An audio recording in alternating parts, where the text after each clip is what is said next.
Hello, my precious meat sacks. I get challenged on the idea of naturalism from time to time, so I thought I'd try to go through my line of thinking in as concise and well-constructed a manner as I can manage. So here we go. Proposed. Ontological naturalism is, currently, our most accurate model of reality. I need to start off with a few definitions. Ontological naturalism, as I'm using it here, means that all of reality is material in nature. By this I mean it fundamentally consists of energy. I would say matter and energy, but one metaphorical way to think of matter is as solidified energy. So it seems as though energy is at the foundation of our observed universe. This may also extend to a multiverse, but we currently have no evidence that a multiverse actually exists. So it is excluded from our model of reality. Defining supernatural is a lot more difficult because it's a nebulous umbrella term. Much like pornography, we know it when we see it. In this argument, what I mean by supernatural is that collection of claimed events, objects, or abilities which are supposed to defy the natural laws as we understand them and are purported to derive from some non-material force or entities. This includes such things as dowsing, faith healing, palm reading, aura photography, astral projection, telepathy, remote viewing, energy healing, Ouija boards, demonic possessions, curses and blessings, superstitions, astrology, and a whole host of other phenomena way too numerous to list out. I should probably also clarify here that any model of reality is tentatively held and open to revision when new data is presented. In short, I acknowledge that I could be wrong. There is always some degree of uncertainty in our knowledge and understanding of the world around us. What that degree is, I cannot say. I don't think there's enough data to put a probability on it. I don't know what all the known unknowns are, much less the unknown unknowns.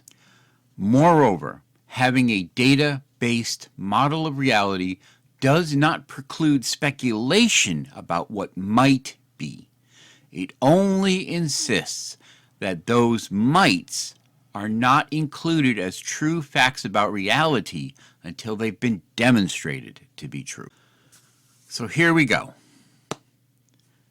P1. Material reality exists. I debated a bit whether I should include this as a premise or just offer it as a presupposition of the argument.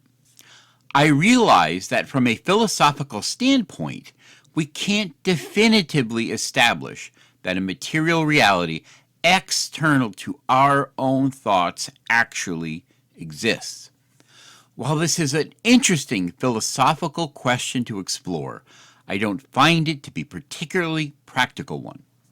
Fundamentally, other people all seem to have the same shared experience that I have of inhabiting a material reality which is also inhabited by other thinking entities.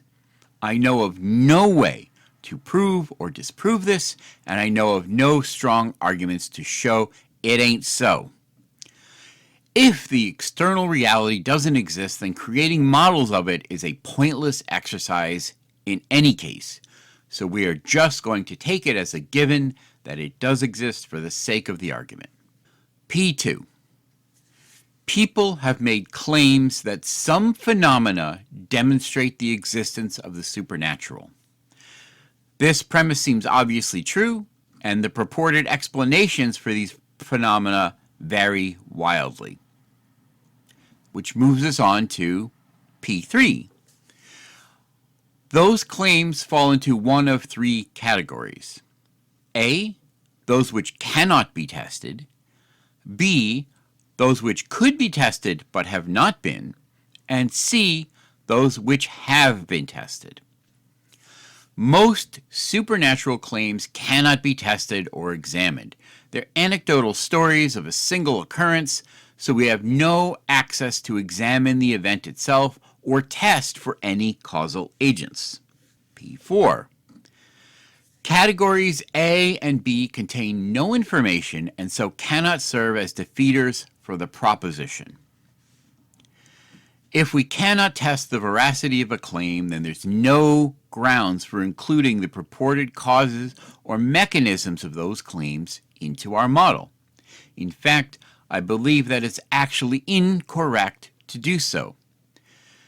Yes, the fact that those claims exist gets factored in, and it does factor in as we will go through the argument, but not as a factor in favor of supernaturalism or not as a defeater for the argument altogether.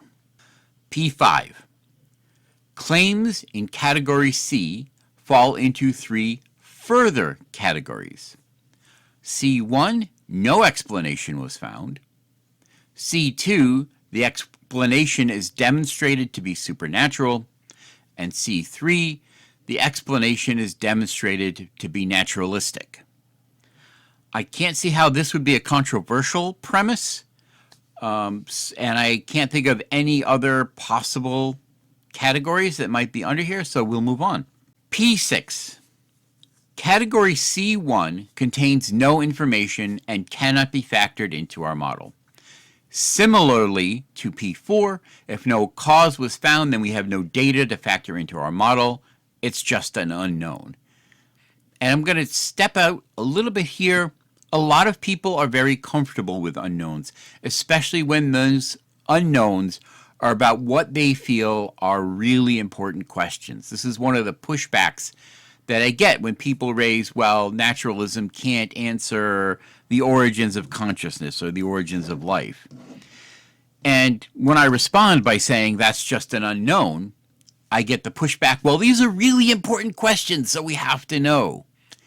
And it's just the fact that people are uncomfortable with not knowing things, and learning to be comfortable with unknowns, I think, is a very beneficial skill. Anyway, enough with the aside, let's move on to P7. In every instance where an answer has been found, 100% of the time, that answer has been naturalistic in nature and not supernatural. There has been not a single instance where a supernatural cause has been definitively established. I'm not aware of any metric by which one could establish a supernatural cause in any case, but I am open to one being proposed. So if you have one, please share it in the comments. I'd love to expand my way of thinking. People will claim to show supernatural causes, like ghost hunters using EM meters and such. But those are not demonstrations of the supernatural. Those are assertions about the supernatural affecting the material world in some way. And again, things like EM meters can be fooled by, they can't be fooled. They will register normal electromagnetic spectrum around us that we may not be aware of. It might be behind a wall or something like that. So we really can't use those. There's no way to directly establish that an EM meter is actually showing that there's something supernatural. Conversely, the number of phenomena that have been shown to be bogus or to have naturalistic causes is legion. Everything from Peter Popoff and Uri Geller being debunked by the amazing Randy to the confessions of the Fox sisters. Some supernatural claims, like dowsing, astrology, or photography, and Ouija boards, have been so thoroughly tested and debunked that they can be categorically dismissed. Not to mention all of the natural phenomena which were once attributed to the gods, like lightning, seasons, volcanoes, and the orbits of the planets, for which we now have robust naturalistic models.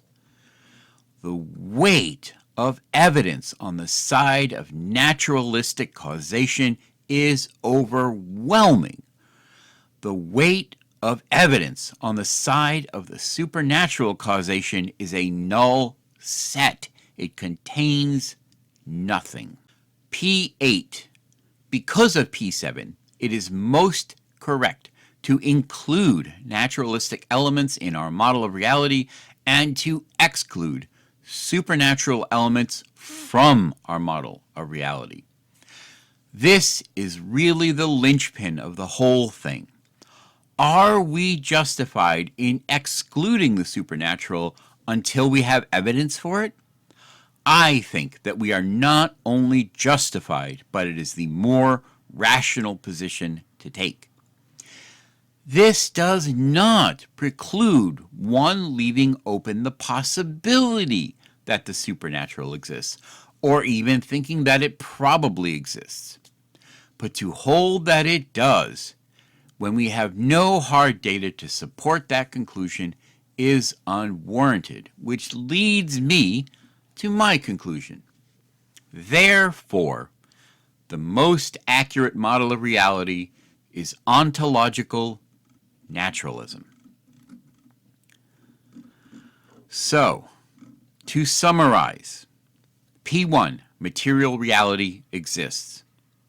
P2, people have made claims that some phenomena demonstrate the existence of the supernatural. P3, those claims fall into one of three categories: those which cannot be tested, those which could be tested but have not been, those which have been tested. P4, categories A and B contain no information and so cannot serve as defeaters for the proposition. P5, claims in category C fall into three further categories. C1, no explanation was found. C2, the explanation is demonstrated to be supernatural. C3, the explanation is demonstrated to be naturalistic. P6, category C1 contains no information and cannot be factored into the model. P7, in every instance where an answer has been found, 100% of the time, that answer has been naturalistic in nature and not supernatural. P8, because of P7, it is most correct to include naturalistic elements in our model of reality and to exclude supernatural elements from our model of reality. Therefore, C, conclusion, the most accurate model of reality is ontological naturalism. Now I would like to address some potential objections. Objection 1, the black swan fallacy. I recognize that we're potentially running up against a black swan fallacy here. For those who might not know, this is an informal fallacy that goes something like, all we've ever observed are white swans, therefore there's no such thing as a black swan. However, black swan isn't always a fallacy when the weight of evidence is sufficient. Our modern scientific method relies on this very line of thinking. As an example, nuclear decay rates seem to be consistent across time and across different environments. Scientists have done just about everything they can think of to alter it with no success. So it's assumed that they are indeed constant. And much of our modern technology, from smoke detectors to atomic clocks, is based on that assumption. When we examine the weight of the naturalism category and the total lack of evidence in the supernatural category, along with the number of supernatural claims which have been tested and failed, then I think we're justified in our conclusion, and this is not a black swan fallacy. Objection number 2, naturalism can't explain X phenomenon. This is one of the most common responses I get when raising the idea of naturalism, and it's usually raised around things like consciousness or the origin of life. It is unquestionably a God of the gaps fallacy. For it to be even remotely valid, the objector would need to demonstrate not only that naturalism hasn't explained something, but that it can't potentially explain something. I have never seen that happen, and I don't foresee that happening anytime soon. Objection number 3. Personal experience as evidence. This is actually a complicated one. So much of our reality and who we are is based on our own personal experiences. It's the one thing we know is real, right? I would certainly not try to tell someone that their own personal experience should be ignored, or that it's not necessarily a justification for believing in the supernatural. Personal experience is one of the most compelling, if not the most compelling evidence we have for anything. However, our senses are fallible. Our ways of interpreting our experiences are fallible, and both of these in very predictable ways. This is how magicians and psychics and con men make their living. They exploit the failures in our cognition. Worship service is theater designed to generate emotional states that can be exploited. Moreover, someone else's personal experience can't be evidence for me. While any given person may be justified in citing their own personal experience as a reason for believing in the supernatural, that cannot justify anyone else incorporating the supernatural into their model of reality. I'm sure there are other challenges to this idea, and I honestly welcome constructive criticism of what I've presented here. I actually want my ideas challenged, because that's the only way to refine both those ideas and my models of reality. So please do comment if you have something to offer. Thank you all so much for taking the time to watch or listen to all of this. Hopefully, it will get us all thinking. As always, be kind to one another, and I will see you all next time.